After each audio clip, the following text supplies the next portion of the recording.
So as a change up today, I thought I'd do a making of video. This is my workflow for how I do one of these jam along videos. Now, typically I select myself a backing track on YouTube because I'm a cheap ass, and then going to one of these handy dandy MP3 converter sites, paste it in, convert it. Then we ignore the pop-up that comes to some random Malaysian advertising site, and we wait while it turns it into an MP3 file. If this was Blue Peter, I'd have done this all before. So while that's converting, what's the rest of the rig? Well, I'm using a Fujifilm X-A20 camera, which is now mildly broken because I managed to destroy the USB port on it. So I'm now having to take the SD card out to get the images out of it. There's a Tascam TM80 condenser mic, which is sitting off axis on the G12C warehouse speaker inside that Cheeriotone One We Talk cabinet. The Cheeriotone OTS Mini 20, which I'll be using on the clean channel. And I've decided to use some fairly straightforward pedals today. So there's a 40th anniversary DS1 that I probably won't use, a Keeley modded blues driver, and an Ibanez AD9 delay. That's a vintage one. Dug it broken out of a friend's cupboard, and it's since cost me about $100 in repairs to keep it going. So for lighting, well, I couldn't be bothered building any light boxes, so what I did was I got a couple of these bracket mounted lights from IKEA, and I've put incandescent bulbs in there that are supposedly daylight equivalent. So I've pretty much just got two of those shining in my face like interrogation lights as I'm playing.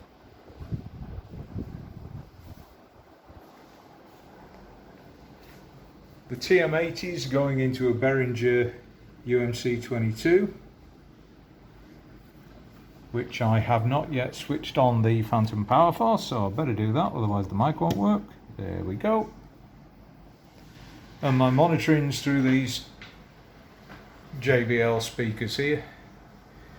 Right, so my backing track's finished converting. Let's download it. Again, ignore the pop-up.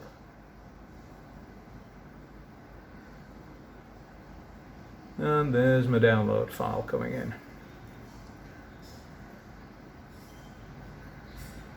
Now I can see that's 105 beats per minute. So what I'm going to do is open up Reaper, create a new project at 105 BPM. This will be important in a minute because this jam track is almost certainly too long for me to use, so I'm going to want to trim it.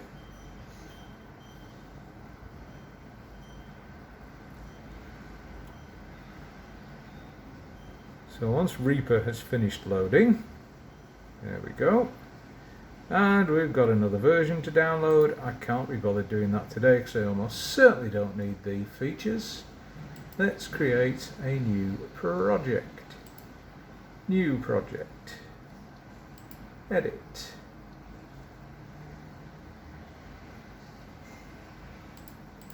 Hello? Yes, why didn't that work? File. Project settings. Project BPM. 105. That's better. Right.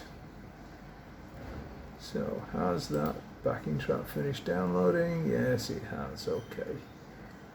So, let's move that backing track into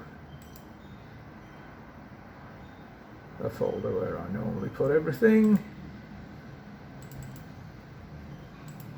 Backing tracks. Right. I go here, insert media file.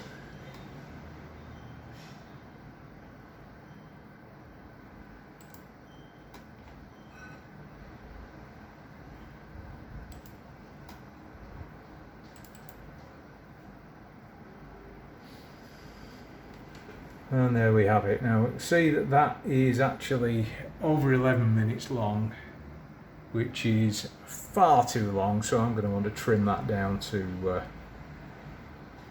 3 minutes or so.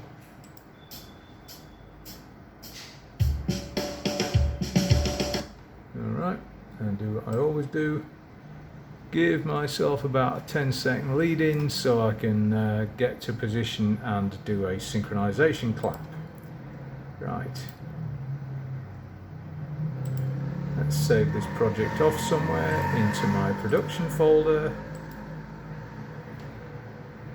And we'll be back in a moment when I've got around to trimming that file. Now fast forward a couple of minutes, and if you can see what I've done here, I've actually selected an edit point that's just at the final turnaround before the outro to the track, and then I've selected an edit point about 4 minutes in before a turnaround into the next 12-bar sequence. And I've chopped out the intervening sort of 7 minutes of audio and slid them together, so it's almost seamless. So that now gives me something I can play along to that isn't going to last so long everyone's going to die of boredom. So I need to save this project and then insert myself a track to listen to. Sorry, a track to play to. So insert a new track, arm that for recording. Now, all I need to do is grab a guitar, make sure it's in tune, play along with the video camera running, and then I'll get back and I'll show you what I do in the mixdown.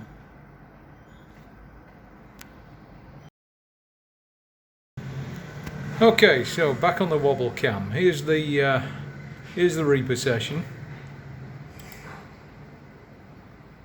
I can see I've done a chunk on the strings there so I can sync the audio and video together when I eventually mix this down.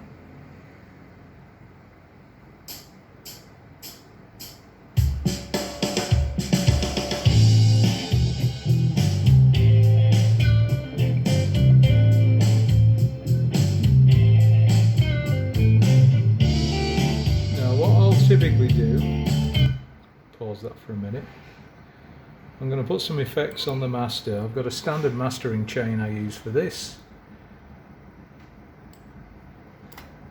just using free plugins.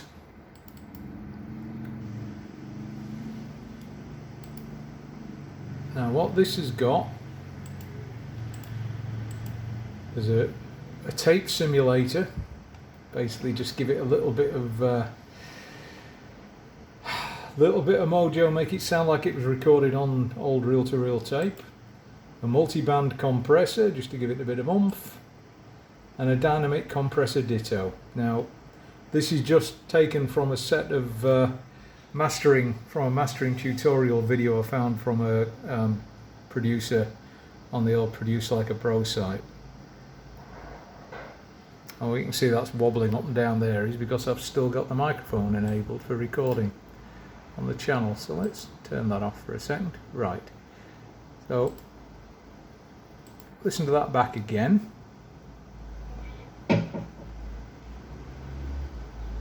All I've done there is put some effects on the master chain.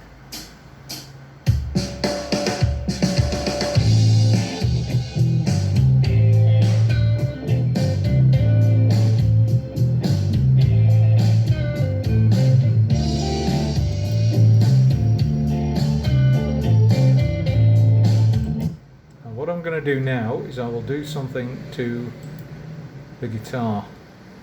Now, I've got a typical set of effects I use for this, which is Cali reverb,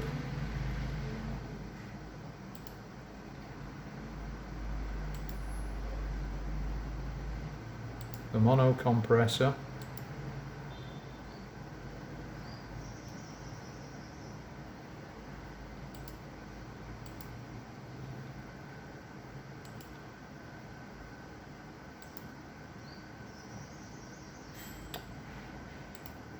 and a multi-band EQ. Now I'm going to start the EQ. I'm going to put the reverb, move the reverb to the end of the chain. Put the EQ before the compression. And I'm going to start with a preset default, which is the Fender or Mesa. I'm using a OTS Mini, which is based on a Dumble, which is based on a Bassman. So I use a Fender EQ curve as a preset.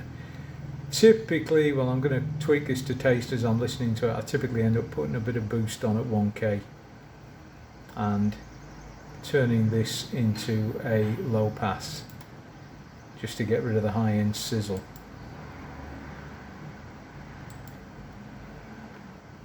So you can see I'm rolling off everything above 20k. I try and roll that back. I roll everything off above about 12k.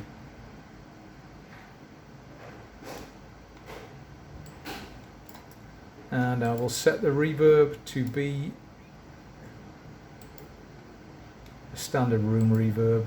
The mono compressor, I know from experience I need to put the makeup gain up to about 1.8 to get my level back where I want it to be. This is really tricky to do. That's roughly there. Okay, now let's listen to what we've got now. Let's try and tweak some levels.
Feel what difference it makes if I turn off the effects on the master bus.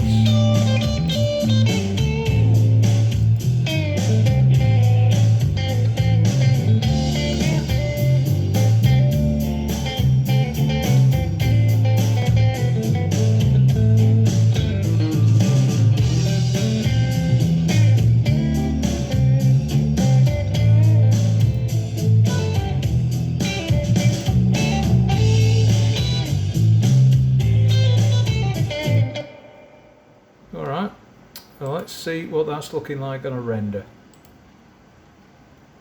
So I'll do a dry run just to make sure I'm not breaking any levels anywhere. This is highly unlikely because I'm running a compressor on the master track, so it's bumping along about 2 dB on the top. It's a bit brick walled, but there's not a lot of dynamics in this anyway, so I'd say that's looking alright.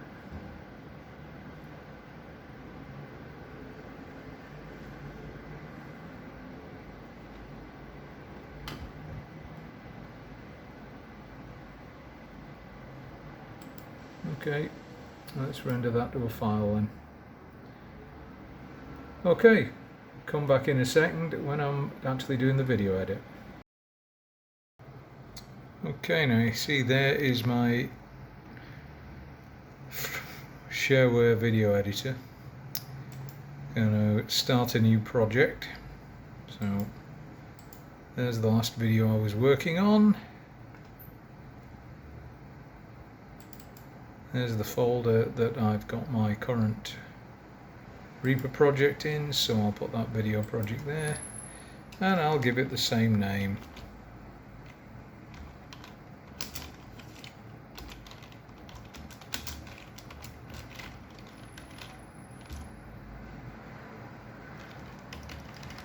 And I can't type one-handed.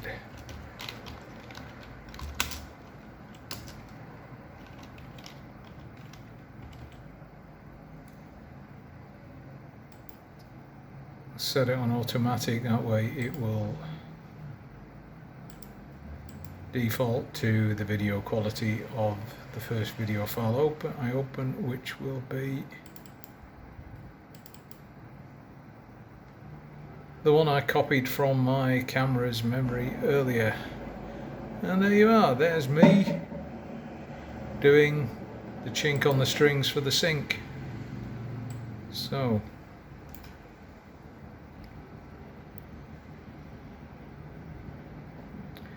drag it over to create the video file, introduce an audio track,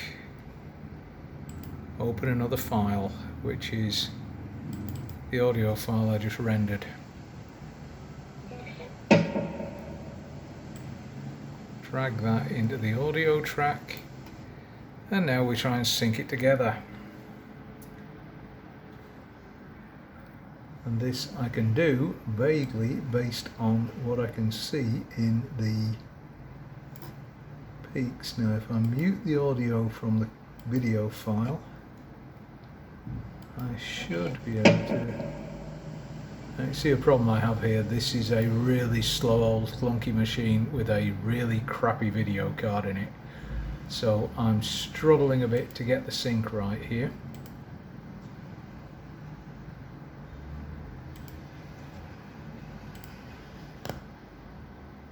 So, and as usual, it's between frames, so these are the problems, chaps. Now that's as close as I'm going to get it.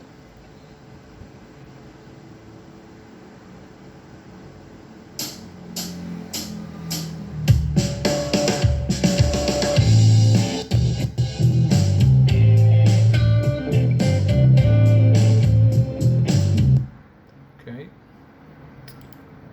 So what I have to do now is split the audio and video here so we can edit off the garbage at the start of the video.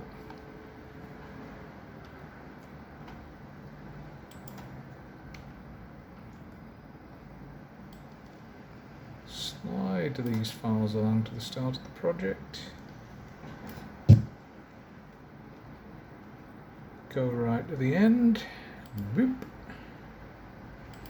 And edit off the inevitable bit of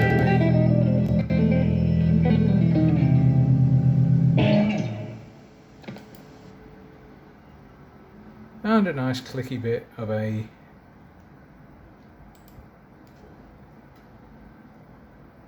let's make sure we don't get the my pots are scratchy part.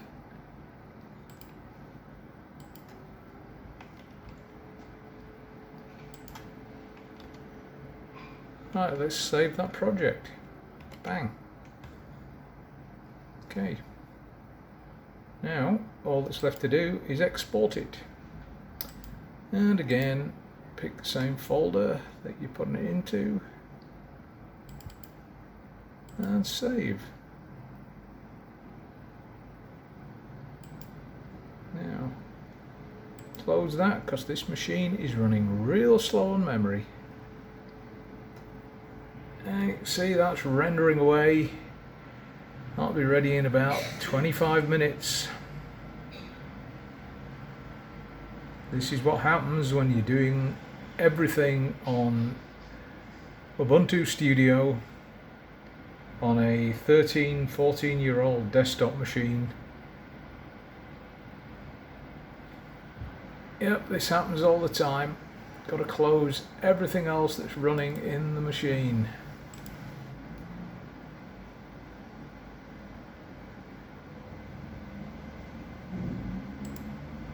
Retry.